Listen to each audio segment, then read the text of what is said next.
توحید کو اور وحدانیت کو توڑنے کے لیے وسیلے کا بہانہ بنایا اور وسیلے کو نبھانے کے لیے اولیاء اللہ کا بہانہ بنایا۔ اب اولیاء اللہ کا رپورٹ آج انشاءاللہ سنیے۔ قرآن کریم کے 11ویں پارے میں سورہ یونس کے 7ویں رکوع میں 62، 63 اور 64 نمبر کی 3 آیتیں ہیں۔ تو 62 نمبر کی آیت میں فرماتا ہے الا ان اولیاء اللہ لا خوف علیہم ولا هم یحزنون۔ اولیاء اللہ جو ہیں میرے خاص دوست ہیں، انہیں نہ رنج ہے، نہ غم ہے، نہ فکر ہے، نہ موت کا غم، نہ قبر کا غم، نہ میزان کا غم، نہ حشر کا غم، نہ پرصراط کا غم۔ وہ ہر غم سے بری ہیں کیونکہ اللہ کے دوست ہیں۔ جب قرآن یہ کہہ رہا ہے کہ اولیاء اللہ میرے دوست ہیں تو ایک مسلمان کا بچہ اولیاء اللہ کو نہیں مانے گا؟ یہ تو ہو ہی نہیں سکتا۔ کوئی مسلک والا ایسا نہیں ہے جو اولیاء اللہ کو نہ مانتا ہو۔ دنیا میں جتنے بھی مسلک ہیں سب بزرگان دین کو مانتے ہیں۔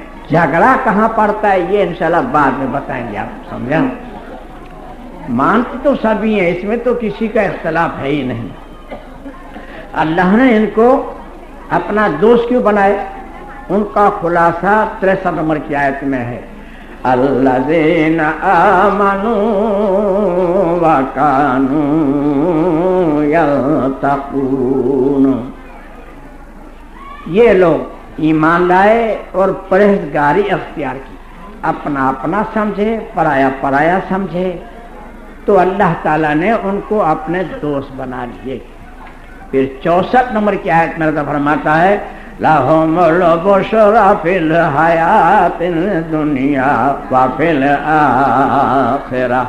ان میرے اولیاء اللہ کو دنیا میں بھی خوشخبری ہے اور آخرت میں بھی خوشخبری ہے، دونوں جہاں میں ان کو مبارکبادی ہے۔ لا تبدیل لکلمات اللہ، اللہ کی بات بدلتے نہیں، اللہ جو کہتے ہیں وہ کر کے رہتے ہیں۔ ذالک هو الفوز العظیم، یہ ہے بڑے سے بڑی کامیابی۔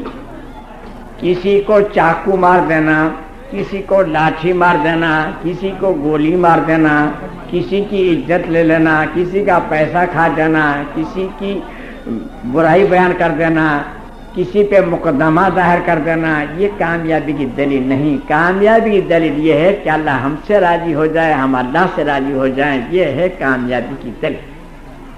قرآن کریم کے 30ویں پارے میں سورہ نازعات کے 2 رکوع میں 3:7، 3:8، 3:9، 4:0، 4:1، 5 آیتیں ہیں۔ فَأَمَّا مَن طَغَىٰ، سرکشی کرنے والے، شریعت محمدیہ صلی اللہ علیہ وسلم سے ٹیڑے ٹیڑے چلنے والے، وَآثَرَ الْحَيَاةَ الدُّنْيَا، اور دنیا ہی میں کھو جانے والے، دنیا ہی کو بس سمجھ لینے والے، فَإِنَّ الْجَحِيمَ هِيَ الْمَأْوَىٰ، یہی تو جہنمی ہیں۔ دنیا کو دنیا سمجھ بیٹھے ہیں، آخرت کی فکر ہی نہیں، یہی جہنمی ہونے کی دلیل ہے۔ وَأَمَّا مَنْ خَافَ مَقَامَ رَبِّهِ وَنَهَى النَّفْسَ عَنِ الْهَوَىٰ، اور اللہ سے ڈر کر، خدا کا خوف کھا کر گناہوں سے ہٹ گئے، گناہوں سے بچ گئے، گناہوں کو چھوڑ دیے، گناہوں کو ترک کر دیے، تو ان کے لیے فرماتا ہے فَإِنَّ الْجَنَّةَ هِيَ الْمَأْوَىٰ، یہ لوگ جنتی ہیں۔ جنتی اور جہنمی میں فرق قرآن کریم یہ بتا رہا ہے کہ جہنمی گناہ کو گناہ نہیں سمجھتے، اللہ سے نہیں ڈرتے اور کرتے چلے جاتے ہیں۔ جنتی گناہ کو گناہ سمجھتے ہیں، اللہ سے ڈرتے ہیں اور گناہوں سے بچتے ہیں اور چھوڑ دیتے ہیں، یہ اس کی نشانی بتائی۔ اب ان دونوں کا رپورٹ قرآن کریم کے 19ویں پارے میں سورہ شعراء کے 5ویں رکوع میں 9:0 اور 9:1 2 آیتیں ہیں۔ وَأُزْلِفَتِ الْجَنَّةُ لِلْمُتَّقِينَ، ہم قیامت کے دن نیک لوگوں کے لیے جنت کو قریب کر دیں گے. وَبُرِّزَتِ الْجَحِیمُ لِلْغَاوِینَ، اور برے لوگوں کے لیے جہنم قریب کر دیں گے. یہ قرآن صاحب حدیثوں کو سنیے. صحیح مسلم شریف جلد دویم صفحہ نمبر 186 حدیث نمبر 907 باب نمبر 424 آداب کے بیان میں لکھا ہے. دوسری کتاب مشکات شریف جلد دویم صفحہ نمبر 748 748 حدیث نمبر 4973 فقراء کی فضیلت کے بیان میں لکھا ہے. تیسری کتاب مظہر حق جلد چہارم کی پہلی جلد صفحہ نمبر 226 فقراء کی فضیلت کے بیان میں لکھا ہے. چوتھی کتاب ترمذی شریف جلد دویم صفحہ نمبر 401 حدیث نمبر 1710 مناقب کے بیان میں لکھا ہے.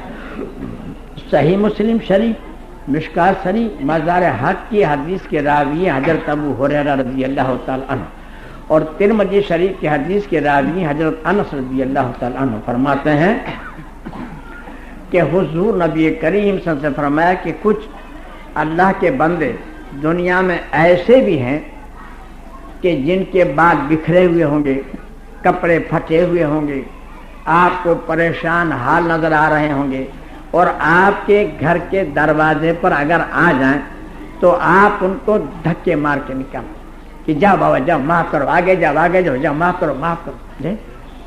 لیکن اگر وہ قسم کھا بیٹھیں تو اللہ تعالیٰ ان کی قسموں کو ٹالتا نہیں ہے. دعا یا بدعا مانگ لیں تو ان کی لوٹا ہی نہیں جاتی. وہ اللہ کیسے مقبول بندے ہوتے ہیں، ہم ان کو حقیر سمجھتے رہتے. صحیح بخاری شریف جلد تیسری پارہ 26 صفحہ نمبر 325 حدیث نمبر 1418 رکعہ کے بیان میں لکھا ہے.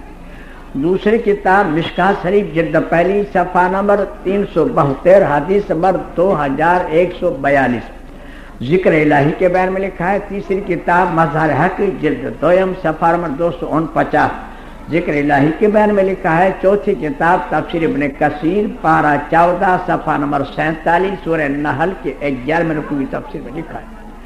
چار کتابوں کے حوالے راوی ہیں حضرت ابو ہریرہ رضی اللہ تعالیٰ عنہ فرماتے ہیں کہ حضور سے فرمایا کہ اللہ تعالیٰ فرماتا ہے، یعنی حدیث قدسی ہے. کیا فرماتا ہے اللہ تعالیٰ کہ اے میرے محبوب صلی اللہ علیہ وسلم اعلان کر دو، پوری دنیا میں اعلان کر دو، مشرق سے مغرب تک، شمال سے جنوب تک، زمین سے آسمان تک، تمام چلنے والے پھرنے والے کھانے پینے والے ان بسنے والوں کو اعلان کر دیں. کیا اعلان کر دیں؟ یعنی جو کوئی میرے اولیاء اللہ سے عداوت رکھے، میرے اولیاء اللہ سے کینہ رکھے، میرے اولیاء اللہ سے بغض رکھے، میرے اولیاء اللہ سے دشمنی رکھے تو اس کے سامنے میرا جنگ کا اعلان ہے، مجھ سے جنگ کر دیں. اب ہے کوئی دیوبندی بریلی حقانی کا باپ جو اللہ سے جنگ کرے؟ اللہ تعالیٰ کہہ رہا ہے اگر میرے اولیاء اللہ کو کوئی نہیں مانتا اور ان کے دل میں کوئی معاذ اللہ کینہ ہے تو مجھ سے جنگ کر. اس حدیث سے ایک نقطہ علماء کرام نے یہ بھی نکالا کہ کسی واحد آدمی کو آپ برا نہ کہیں اور نہ برا سمجھیں. کیوں؟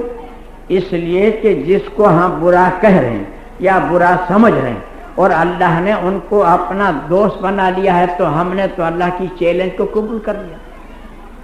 اب تو دنیا میں بھی مٹی پلی تو آخرت میں بھی مٹی پلی. وہ بھلا ہے تو اللہ کا ہے، برا ہے تو اللہ کا ہے. ہم کو اس سے کیا مطلب؟ دھن بائی دھن، اپنی دھن پرائی دھن سے پاپ نہ پن ہے. کیا کو ایسا کرنے کا؟ ایک بات تو یہ نکلی، سمجھا؟ اور اتنا سخت آرڈر کہ اگر نہیں مانتے ہیں کوئی میرے اولیاء اللہ کو اور ان سے کوئی عداوت، مجھ سے جنگ کر لو. کتنا سخت آرڈر ہے. اس لیے کل کائنات کے جتنے فرقے ہیں سب کے سب اولیاء اللہ کو مانتے ہیں. پھر اختلاف کہاں پڑتا ہے؟ اختلاف یہاں پڑتا ہے کہ اولیاء اللہ کو ماننے کا حکم ہے، اولیاء اللہ سے مانگنے کی منع ہے. بس یہ ہے اختلاف، سمجھا؟ اب ہمارے میں دو جماعتیں ہو گئی ہیں. ایک جماعت اولیاء اللہ کو مانتی بھی ہے اور اولیاء اللہ سے مانگتی بھی ہے، یہ اپنے آپ کو سنی سمجھ رہی ہے. ایک جماعت اولیاء اللہ کو مانتی ہے، مانگتی اللہ سے ہے، ان کو وہ بھی سمجھا جا رہا ہے. یہ ہے ڈفرنٹ. سمجھا؟ اب ہم اولیاء اللہ کو مانے بھی اور اولیاء اللہ سے مانگے بھی، سمجھے؟ تو اللہ تعالیٰ کے دوسرا فتویٰ سنیے. قرآن کریم کے 16ویں پارے میں سورہ کہف کے 12 رکوع میں 102 نمبر کی آیت ہے، أَفَحَسِبَ الَّذِينَ كَفَرُوا أَن يَتَّخِذُوا عِبَادِي مِن دُونِي أَوْلِيَاءَ. کیا یہ کافر لوگ مجھے چھوڑ کر میرے بندوں کو کارساز سمجھتے ہیں، میرے بندوں کو حمایتی مددگار سمجھتے ہیں؟ اگر اسی حالت میں موت آ گئی اور توبہ کی توفیق نہ ہوئی تو انجام کیا ہوگا؟ اِنَّا أَعْتَدْنَا جَهَنَّمَ لِلْكَافِرِينَ نُزُلًا. تو ایسے کافروں کے لیے ہم نے جہنم کی مہمانیت تیار رکھی ہے. مانو میرے اولیاء اللہ کو، یہ بھی اللہ کا حکم. مانگو مجھ سے، دوسروں سے نہیں، یہ بھی اللہ کا حکم. ہم کہاں جائیں بھائی میرے بتائیے؟ ایک بادشاہ تھے، بادشاہ تو وزیر سے کہا، بولے وزیر، بولے جی سرکار. بولے بینگن تو بہت اچھی چیز ہے نا. وزیر نے کہا حضور بہت اچھی چیز ہے، 2 روپے کی کلو ملتی ہے، امیر غریب سبھی بیچارے سال بنا کے کھا لیتے ہیں. آپ نے بہت وجہ فرمایا، صحیح فرمایا، بہت اچھی چیز. چلو بات ختم. 4-6 مہینے ہو گئے تو بادشاہ نے کہا وزیر. بولے جی سرکار. بولے بینگن تو بہت بری چیز ہے نا. وزیر نے کہا حضور بہت بری چیز ہے، اس میں وٹامن تو ہے نہیں، گدھے کھا لیں، کوئی آدمی کے کھانے کی تھوڑی چیز ہے. آپ نے بالکل صحیح فرمایا. تو بادشاہ نے کہا بھائی عجیب کھوپڑی کا آدمی ہے. 6 مہینے پہلے میں نے بینگن کی تعریف کی تو تینے بھی پل باندھ دیے، اور جب میں بینگن کو برا کہہ رہا ہوں تم بھی برا کہہ رہا ہے، یہ کیا تو کہ؟ تو وزیر نے کتنا اچھا جواب دیا. وزیر نے کہا حضور ہم بینگن کے تابع نہیں، ہم تو حضرت کے تابع میں ہیں. اگر حضرت کے نزدیک اچھے ہیں تو ہمارے نزدیک اچھے ہیں، حضرت کے نزدیک غلط تو ہمارے نزدیک غلط ہے. تو ہم دیوبند بریلیوں کے تابع نہیں ہیں، ہم تو شریعت محمدیہ صلی اللہ علیہ وسلم کے تابع ہیں. بھیا وہاں سے جو حکم ملے گا وہ لینا پڑے گا، اور نہیں لیں گے تو ہم ہی پچھتائیں گے، کسی کا کوئی بگڑے گا نہیں. سمجھا؟ اب جو محترم مانگتے ہیں، اولیاء اللہ کو مانتے اور مانگتے ہیں، کہتے ہیں ہمارا عقیدہ ہے، ہم مانگتے ہم کو ملتا ہے. تو یہ عقیدہ حشر کے میدان نہیں چلے. حشر کے میدان میں نہ دیوبندیوں کا عقیدہ چلے، نہ بریلیوں کو چلے، نہ سیاحوں کو چلے، نہ سنیوں کو چلے، نہ اہل حدیث کے چلے، نہ اہل تقلید کا چلے، نہ حقانی کا عقیدہ چلے، نہ حقانی کے باپ کا عقیدہ چلے. حشر کے میدان میں محمد صلی اللہ علیہ وسلم والا عقیدہ چلے گا. وہ عقیدہ جو لے کے جائے گا اس کو جنت میں داخلہ ملے گا، باقی تو جوتیاں پڑے گی. سمجھا؟ قرآن کریم کے 3 پارے میں سورہ ال عمران کے 9 رکوع میں 85 نمبر کی آیت ہے، فَمَن يَبْتَغِ غَيْرَ الْإِسْلَامِ دِينًا فَلَن يُقْبَلَ مِنْهُ وَهُوَ فِي الْآخِرَةِ مِنَ الْخَاسِرِينَ. دین اسلام کے علاوہ آپ کوئی بھی طریقہ لاؤ گے تو وہ ہم قبول نہیں کریں گے. وہ خسارے میں رہے گا، گھاٹے میں رہے گا، نقصان میں رہے گا، ٹوٹے میں رہے گا. اسلام کے علاوہ نہیں لائیں گے. قانون 1400 سال پہلے بن چکا ہے، یہ کوئی نیا نہیں بنے گا. سمجھا؟ دیکھیے عورتیں سب عورتیں ہیں، جسمانی اعتبار سے عورتوں میں کوئی فرق نہیں. نہ کسی عورت کے 2 ناک ہیں، نہ کسی عورت کے 3 کان ہیں، نہ کسی کی دم ہے، نہ سینگ ہے. عورت ہے. لیکن قانون یہ بنا کہ اس کو امی کہو، اس کو بہن کہو، اس کو بیوی کہو، اس کو بیٹی کہو، اس کو بھانجی کہو، اس کو بھتیجی کہو، اس کو پوتی کہو، اس کو نواسی کہو، اس کو نانی کو، اس کو دادی کو، اس کو ممی کو، اس کو پھوپھی کو، اس کو چچی کو. یہ قانون بنا. اب کوئی عقل کا اندھا یوں کہے کہ میری بیوی مجھ سے بہت پیار کرتی ہے اس لیے میں اس کو امی کہہ کے بلاتا ہوں، تو اب اس کا کیا علاج بولو؟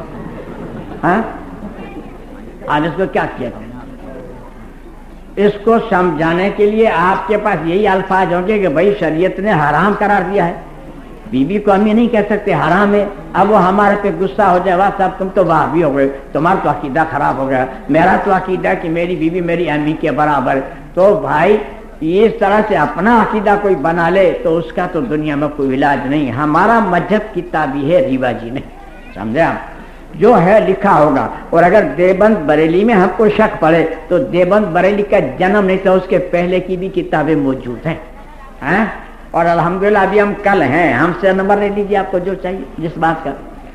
دیوبند بریلی کے جنم کے پہلے کی کتابیں ہم دیوبند بریلی کے نہیں جانے تو آگے کسی کو اپنے دل میں تسلی کرنی ہے تو انشاءاللہ تعالی ہم اس کے نمبر دے سکتے ہیں.